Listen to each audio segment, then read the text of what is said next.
আসসালামু আলাইকুম প্রাণপ্রিয় ভাই বোনেরা, আশা করি আপনারা সবাই ভালো আছেন।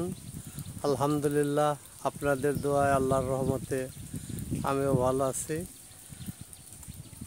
3 দিন যাবৎ আমাদের এখানে প্রচুর বৃষ্টি হচ্ছে। আপনাদের ওখানে কেমন হচ্ছে জানাবেন প্লিজ। আর আমাদের এখানে তো এখন বর্ষার সিজন। এই দেখেন আপনারা তাকিয়া, প্রচুর পানি আমাদের এখানে। এই দেখেন, নৌকা ছাড়া আমরা চলতেই পারি না। একটু পরে আমরা মসজিদে যাব, বৃষ্টি কমলে হয়তো নৌকায় চড়ে যাব। এখন একটু সময় আছে, ভাবলাম একটা ভিডিও তৈরি করে আপনাদের জন্য দেখেন যে আমাদের এলাকা কীরকম পানি হয়। নৌকা ছাড়া আমরা একদম চলতে পারি না। এই যে হাঁসগুলো কত সুন্দর ভেসে বেড়াচ্ছে পানির মধ্যে, দেখেন।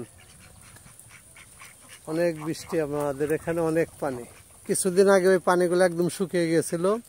আবার এই 3 দিনের বৃষ্টি এবং উত্তরবঙ্গের বন্যার কারণে মনে হয় আমাদের এইদিকে পানিগুলো চলে আসছে। আশা করি আপনাদের আমার এই ভিডিওটা দেখে ভালো লাগবে। দেখেন, আমার বাড়ির পূর্ব দিকে প্রচুর পানি। প্রচুর বলতে শুধু পানি, কিন্তু অগাধ পানি নয়, অল্প অল্প পানি দেখা যায়। কোমর পানি কোথাও, হাঁটু পানি কোথাও, গলা পানি। দেখেন, আশা করি ভিডিওটা ভালো লাগবে। আমার ভিডিওটা আপনারা বেশি বেশি দেখবেন, বেশি বেশি সাবস্ক্রাইব করবেন এবং বেশি বেশি শেয়ার করবেন। আবারও আপনাদের সর্বাঙ্গীন মঙ্গল কামনা করে আমার পরিবারের জন্য দোয়া চেয়ে আজকের মতো এখানে শেষ করছি। আসসালামু আলাইকুম ওয়া রাহমাতুল্লাহি ওয়া বারাকাতুহু।